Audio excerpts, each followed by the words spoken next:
This question comes from Daniel, who notes that people sometimes say, if I had all the money in the world, in order to discuss what they'd do if they had no financial constraints. Of course, it's natural to then ask, what would happen if you literally had all the world's money? I don't know how you would actually gather all the world's money, so let's just assume that you invented some kind of a money-summoning magic spell.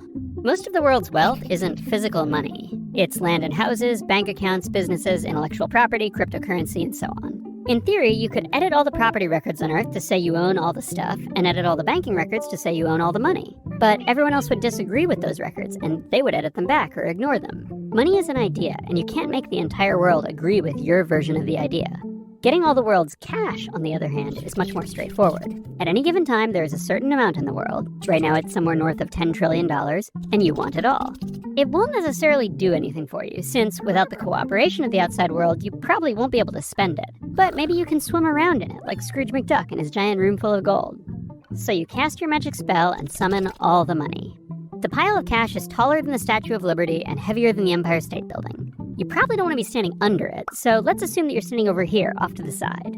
The vast majority of the weight in the pile is coins, and the biggest single contributor is the US penny. There are probably more than 200 billion pennies in circulation for a total weight of over 500,000 tons. Although circulation is maybe overly generous, since most pennies sit around in drawers and jars and are rarely used for actual financial transactions. Canada even recently eliminated the penny completely, and a lot of people barely noticed. In total, US coins and bills are responsible for about 20% of the pile's weight, while the European Union contributes roughly 25%.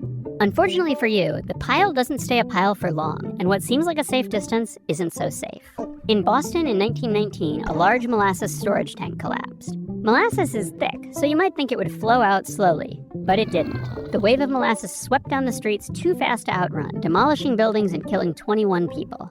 Something similar happens with the pile of coins. As it collapses, the pile spreads outward, a wave of money carrying a staggering amount of momentum. The pennies, quarters, loonies, and euros scour the landscape in an expanding ring. Within seconds, the wave of coins engulfs you and you die. There are ways to avoid this. You could, say, build a wall to contain the coins and then summon them. Unfortunately, you might now face a problem worse than death: building code violations. Places with large skyscrapers, like those in Manhattan, need ground sturdy enough to hold them up. A search through this giant document of New York City building codes suggests that if we went ahead with this plan, we would be in serious danger of violating Section 1806, allowable load-bearing values of soils and rocks. Which makes me wonder, how much did Scrooge McDuck bribe city officials to get his pool built?